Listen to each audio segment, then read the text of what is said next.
नमस्कार,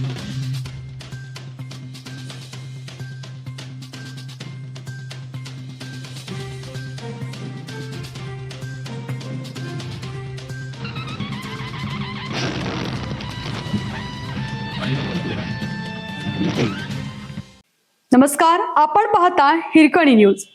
हिरकणी न्यूज प्रत्येक क्षण ताज्या घडामोडी आणि महत्त्वाच्या प्रत्येक बातमीसाठी नेहमी तत्पर.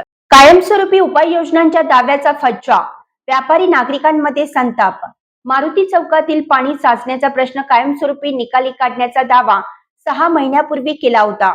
यासाठी कोट्यवधी रुपये खर्च करून ड्रेनेज व्यवस्था सुधारण्यात आल्याचे सांगण्यात आले होते. स्थानिक लोकप्रतिनिधींनीही मोठमोठे डिजिटल फलक लावून हा प्रश्न कायमचा मिटवण्याचा गवागवा केला होता. मात्र रविवारी झालेल्या पहिल्या जोरदार पावसात हे सर्व दावे पोकळ ठरल्याचं दिसून आलं. मारुती चौक आणि मारुती रोड परिसरात मोठ्या प्रमाणावर पाणी साचून अक्षरशः तळ्याचं स्वरूप निर्माण झाले. शहरात झालेल्या मुसळधार पावसामुळे अनेक सखल भाग जलमय झालं. मात्र मुख्य व्यापारपेठ असलेल्या मारुती रोडची अवस्था सर्वाधिक गंभीर झाली. रस्त्यावर साचलेलं पाणी थेट दुकानांमध्ये घुसल्याने व्यापाऱ्यांचे आर्थिक नुकसान झाले. अनेक ठिकाणी ग्राहकांची वर्दळ ठप्प झाली. व्यापारावरही परिणाम झाला. रस्त्यावर साचलेल्या पाण्यामुळे वाहतुकीची मोठी कोंडी निर्माण झाली.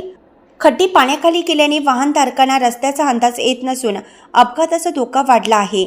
पादचाऱ्यांनाही पाण्यातून मार्ग काढताना कसरत करावी लागत आहे.